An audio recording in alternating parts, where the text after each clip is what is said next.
Well, the ship carrying the Titan submersible originally left from St. John's, and there's lots of activity in that city as gear and personnel are being brought in to help find this missing vessel. For more on the search and rescue efforts, we're joined by the Premier of Newfoundland and Labrador, Andrew Furey. Premier, thanks for joining us. No problem, David. How are you?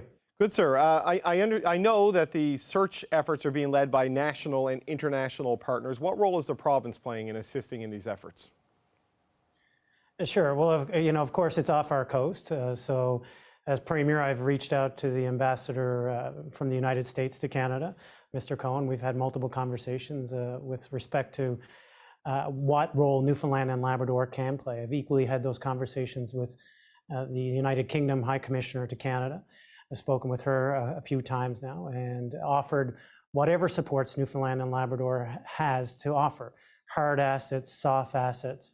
For example, I wanted to make sure the U.S. ambassador on Monday understood that we had non-governmental assets that could be available in terms of private assets off our shores currently with respect to our offshore, either in terms of fishing fleets or our offshore oil and gas platforms.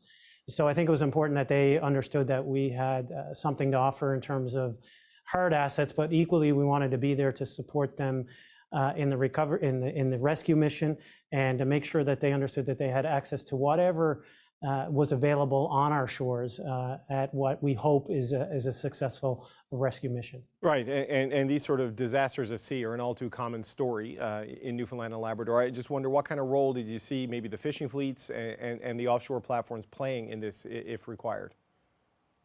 Well, of course, David, you know more than anyone that our relationship with the ocean is quite complicated and complex here in Newfoundland and Labrador.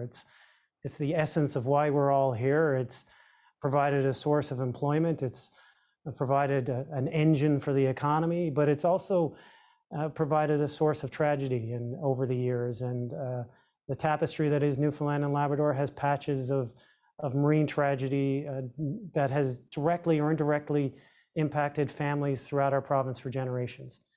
And whenever we hear a nautical issue like this, all Newfoundlanders and Labradorians stand up. They want to contribute. They want to be part of the effort, whether they're fish harvesters or offshore oil workers or people now who have a specialized expertise in terms of remote operating vehicles. And we're lucky to have some of those here in Newfoundland and Labrador. So whether it's a government organization or non-government organization, Newfoundland and Labrador's history is steeped in stepping up in times of need. And you're no stranger to that yourself, David. You've lived here and understand what the ocean means to Newfoundland and Labrador and how tragedies in it have helped define us as a society, as community, and as people. Right. No, certainly you think of the Ocean Ranger, Cougar, there's a lot of tragedies that people remember, but I wonder, Premier, has any of this help you've offered, has it been put to use, or have the larger, big national response mechanisms taken the lead on it?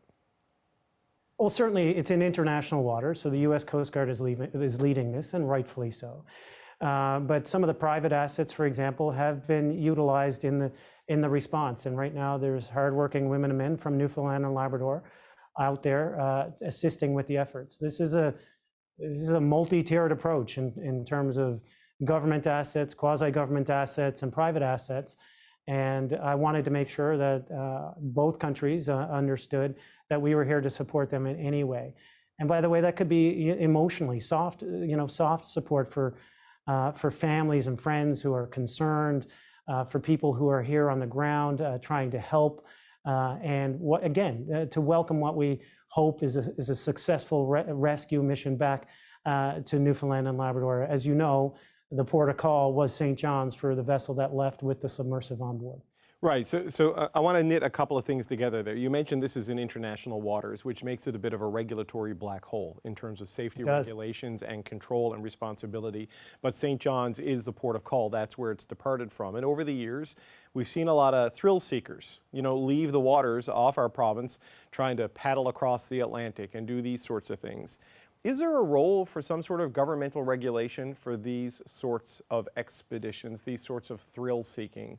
Because this has now launched a incredible international search and rescue effort because people went in a submersible that never really went through a proper safety assessment and is in the sort of the Wild West of the international sea? Yeah, sure. Let me first say that our top priority currently is to send thoughts and prayers and support to the hardworking women and men off our shores trying to complete the rescue mission, and to support the families and the loved ones who have been touched directly by this. So there will be plenty of time to evaluate the safety of these instruments, the safety of this industry, for lack of a better term. But as you've mentioned, Newfoundland and Labrador is no stranger, and Newfoundlanders and Labradorians know all too well people who come over on our shore and try to leave in different boats of different varieties to try to cross the North Atlantic. It's always been a source of conversation, as you're aware. But when you cross international waters, it does beg the question about regulation of some of these type of adventure tourism operations. It's certainly not something that the province, a subnational, would control, but it does have an incredible layer of complexity to it when you're in international waters. But I guess I wonder where St. John seems to be the launching pad for a lot of this, right? Are you concerned about, I mean, look, this, who knows, maybe this is a perfectly safe vessel, though there's been some reporting on maybe some questionable efforts to get it into the ocean. Certainly in the New York Times, there's a bit of an expose today. Are you worried about, like, becoming the home base for these sorts of things, if an event like this could be repeated? Yeah, certainly, again, there will be plenty of time to evaluate the role that Newfoundland and Labrador has to play in moving forward with a regulatory process, potentially with respect to this emerging industry of adventure tourism, and how that intersects with international waters. And it wouldn't be something that I would shy away from. But I want to emphasize that our primary focus today is with those.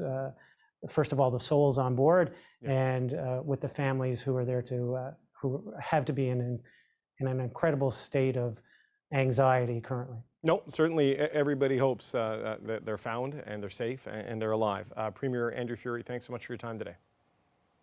Thanks, David.